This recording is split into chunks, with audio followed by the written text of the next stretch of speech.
Okay, you've already seen what I did with the driver's side rear fender. That was in part one, and now is the passenger side fender. So this is stock with quarter panel on the back of the car right now, and so what I'm going to do is weld another quarter panel over top of this one and make it wider. So this one is, you can see there, it's all stock width right now.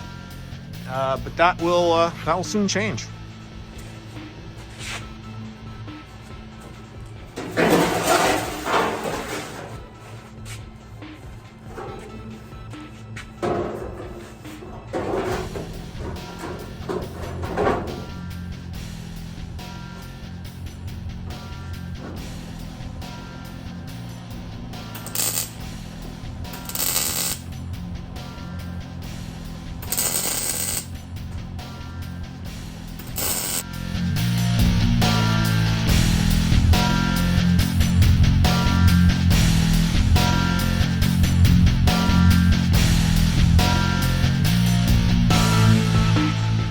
Okay, I've made my cuts, and now I got these cool little diddly-doos that hold the panels flush while I weld it in place.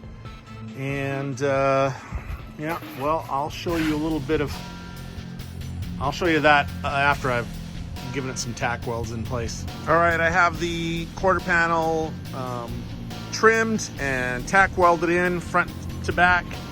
Now I had to do something slightly different on this side, and that is because this quarter panel is not the same brand of aftermarket quarter panel as the one underneath. And so things just aren't exactly the same. Like you would assume that all quarter panels are basically exactly the same, but they are definitely not. So some changes had to be made. Like this little line here is slightly different on the one brand and the other brand. So I would suggest if you're gonna do this, you use two of the same brand of quarter panels, because the other side, which used both quarter panels, the underlying one and the wider one, they were the same brand, and so it was much easier to line everything up. This one I had to be a little more creative back here, but once it's all welded up, it'll be the wiser. But anyways, so that's that. People were asking in my last video how exactly I take two quarter panels and turn them into one wider quarter panel. And maybe I didn't explain that quite clear enough, but okay, so this is the, let's call this the underlaying quarter panel. Okay, so this edge matches up with the original, door profile and all that. And back here, this is also the underlaying quarter panel, and it matches up with all this back here. So it doesn't appear to be wider back here. But this in between, this is the wide part. So I welded on wider. Okay, you can see this is wider here. This is that much wider than stock here. And it continues to be that much wider here. So it is also here, it is also wider than stock.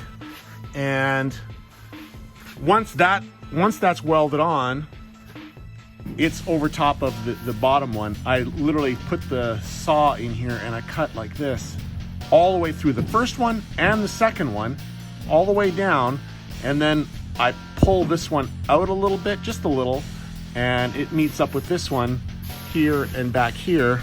And so it's a very gradual taper all the way to the original body width right there. But it is definitely comes out wider here, and then it tapers back in again back here. So I mean, maybe others have a different way or a better way of doing it, but I think when all the body work is done, and I have a lead kit, so I will be using lead filler in here to smooth this out perfectly. I think it's going to look fantastic with a coat of paint on there.